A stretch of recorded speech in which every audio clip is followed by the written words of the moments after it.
Today we're going to talk about why soldiers get out of the United States Army. But without further ado, let's get to it.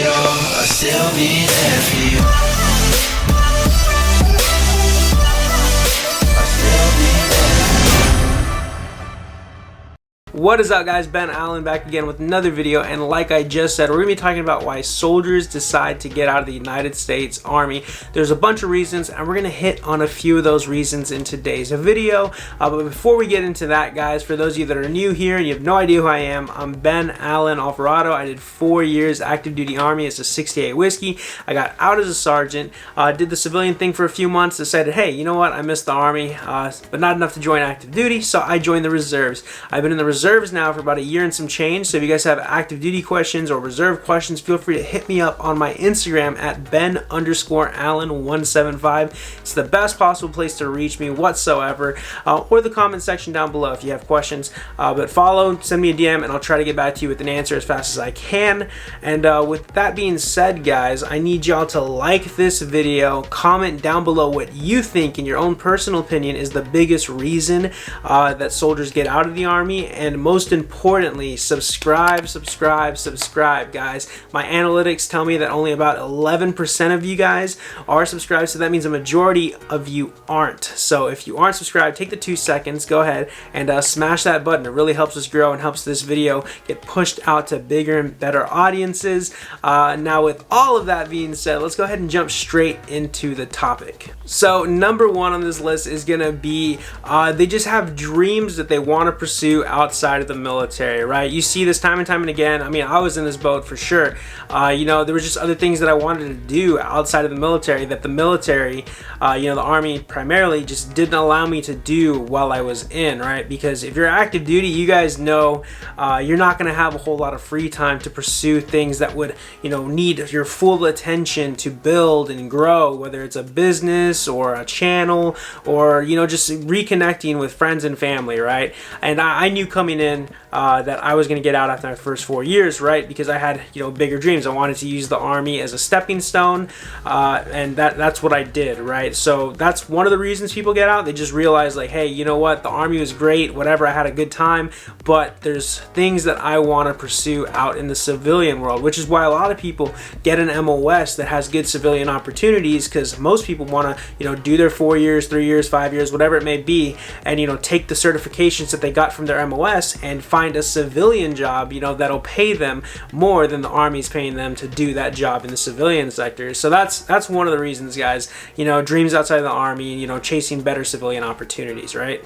And so number two, kind of hidden on number one, right, is they use the military as a stepping stone. They use the Army as a stepping stone. They knew it would set them up for success in the future. You know, it's not always the case. Not everybody gets set up for success. It's what you do with your time and what you do with it after when you're out, right? You take those certs, you take the lessons you got the discipline you received, and you apply it into the civilian sector. You build something from the ground up, right? Or you take the benefits from active duty Army that they give you, right? You go to college, you get a degree. That's a lot of people's reasons for joining also. They want the benefits, they want to get the education, and then once they do their 3 years minimum, because you have to do 3 years in order to get 100% of the GI Bill, you know, they take it and they get out and they go pursue their civilian education. And there's nothing wrong with that at all. If that's what you guys are joining for, feel free, 100% go ahead and do it, right? That's another reason, small reason. Just wanted to build off of that real quick before we jump into the next ones.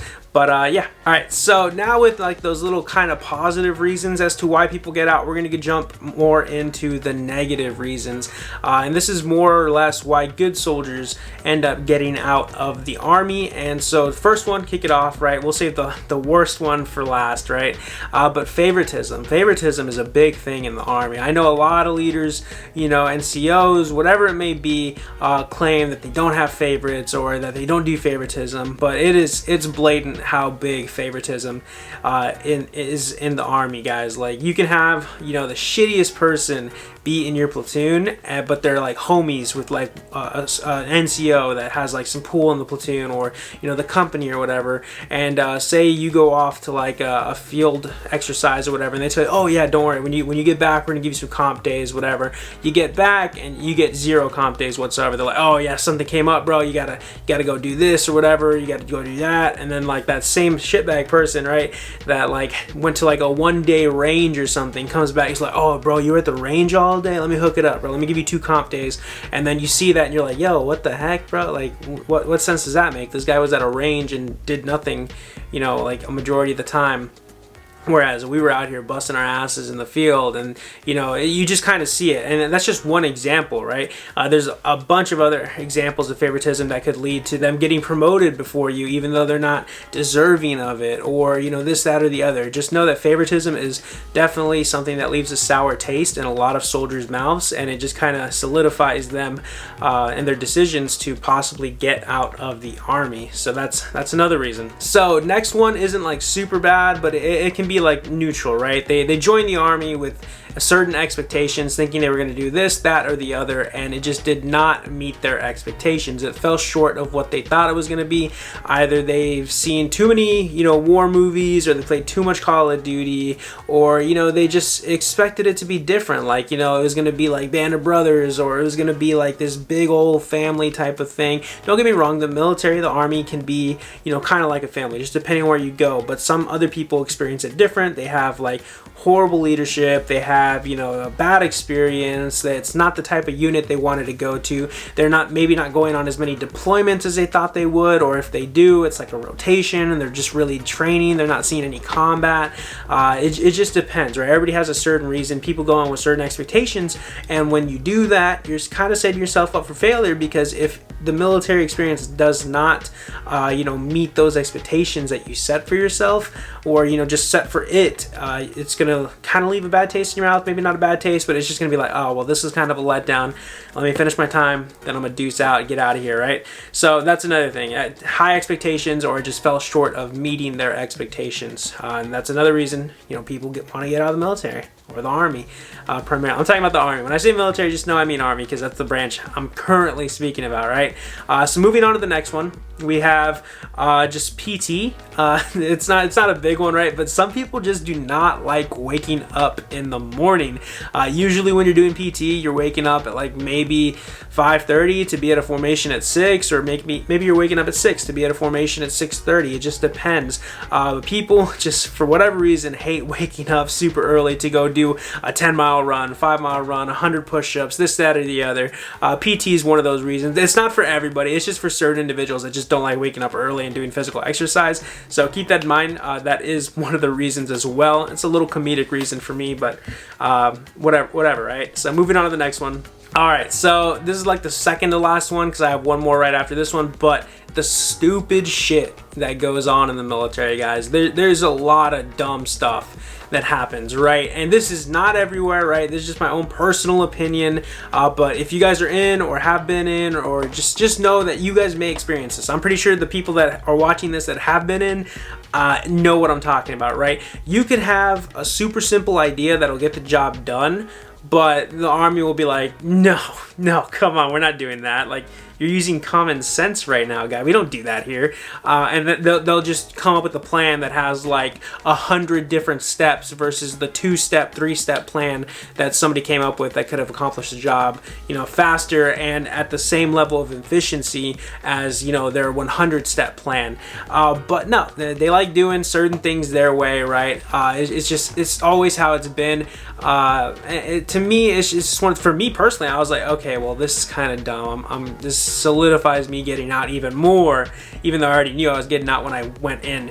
But a lot of people I know too, they're like, no, bro, this is just dumb. Like, I'm tired of doing the stupid shit. Like, it's stupid. Like, I'm getting out. I'm gonna go do my own thing, whatever, right? And that's one of the biggest reasons, one of the bigger reasons as to why people get out, is just stupid shit that goes on in the army, right? And I'm not talking about just like, you know, stupid shit. Like, it could be like sharp cases getting unreported, EO cases getting unreported, or just things like that. And like, those are big things in the army, especially sharp, guys, because sexual assault, you know, you hear it all the time. Like, you've seen articles on it, you've seen news channels covering it. Like, some of that stuff goes unreported and it leaves a really sour taste in a bunch of people's minds. It's not just for females, for males too. Like, males get sexually assaulted as well in the military, as well as females.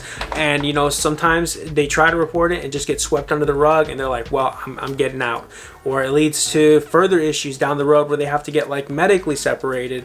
And it's just one of those things that sucks, and it's shitty that it exists in the military. I mean, it exists in the entire world, but in the military, I feel like it's heightened a little bit, and there's some things it needs to work on, and I think they're moving towards it, but it's going to take a while before any progress is shown in that. And so that's another one of the things, the stupid shit, like, you know, things going unreported, things being swept under the rug.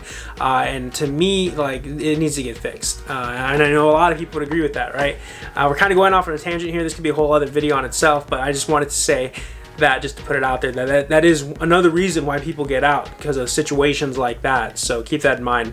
Now, with all that said, right, stupid shit, PT, favoritism, all of that, we're moving on to the big bad of the Army, and why a lot of people tend to want to get out of the Army, right? And that is going to be toxic leadership. So some of you may be asking, well, what is toxic leadership? Like I have no idea what you mean by that. Like, is that just a leader that uses the move toxic from Pokemon or something? I don't know, right?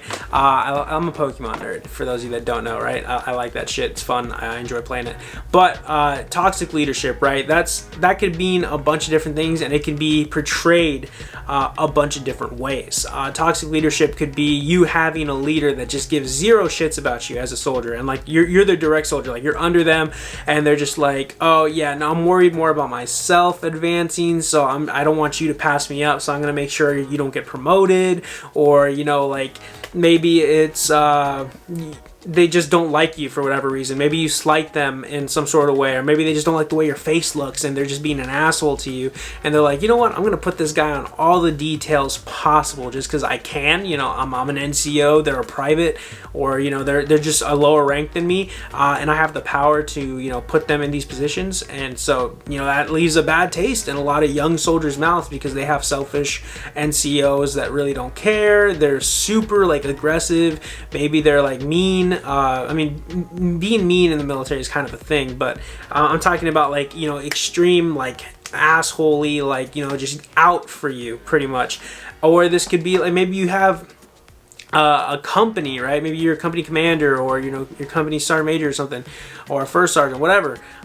Is just like the stuff they're doing just isn't benefiting the unit. Like, oh, maybe you guys are staying like 3 hours past, you know, the close of business day or something, right? Maybe you guys were gonna get off at 5, and then they're like, they don't like the way something looks in the motor pool, and they're like, you know what, bring everybody back right now, get in uniform. Like, you could be chilling at the gym, you could be in your room, you know, playing games, like you were already off work for like an hour or something, and they just see something they don't like, and they're like, you know what, bring them all back. And you have a recall, and then you have to like sweep the motor pool, or you have to clean up something, or you have to do corrective training because something was messed up, or not even like super messed up, they just didn't like the way it was, right? Because if it was messed up, you know, then hey man, you got to correct it, right?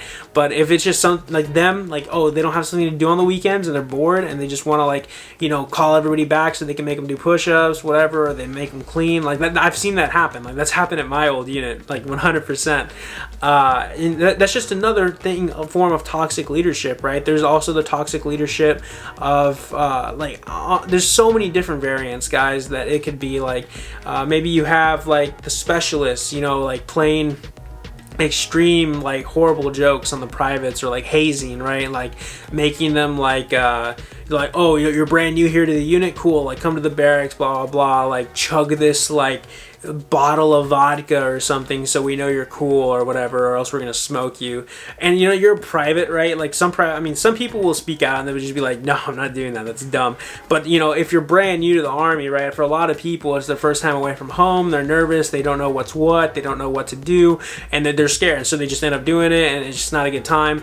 That's on the far end of, you know, toxic leadership, because, you know, a specialist is kind of in charge of PFC, but it varies, guys. Just know that toxic leadership is one of the biggest things that is the reason, like, why people get out, right? Or maybe they do mass punishment, like one person messes up and they're like, oh yeah, let's get the whole platoon in here so we can smoke them and make this one person that messed up stand and just watch us smoke them so they know that they shouldn't do it again, which is fucking dumb, guys. Like, mass punishment is stupid. Like, it's just one of those things, and a lot of toxic leaders use it because they think it works. It really doesn't. It just makes the morale go down and makes people hate the situation or the unit that they're in. And to me, that's the biggest thing. That's my personal opinion. Toxic leadership is one of the biggest things. You guys could take all of these topics that I've listed in this video and let me know down in the comments what you think is the biggest reason soldiers get out of the Army. And if I didn't list something, let me know your story in the comment section. I want to know what you think and how your experience in the Army was. You know, did you have a good one? Did you have a bad one? Let's talk about it, right? But with that being said, guys, that's going to wrap up this video. I really hope you enjoyed it. If I missed anything, again, let me know. Be sure to like this video if you took anything away from it. I try to keep it real with you guys, you know, 100%. I like to be honest. I like to give you guys firsthand experience and, you know, my own personal experience as well, or from experiences of people that I served with. And I really hope you guys enjoyed it. Again, comment down below what you want. Follow me on Instagram at Ben_Allen175. Send me a DM, follow me. I will try to get back to your question as soon as possible and give you an answer. And most importantly, again, guys, subscribe if you're new here. I would greatly appreciate it. It really helps out the channel. And with all that being said, thank you all so much for tuning in. I appreciate it, and I'll see you on the next one. Later.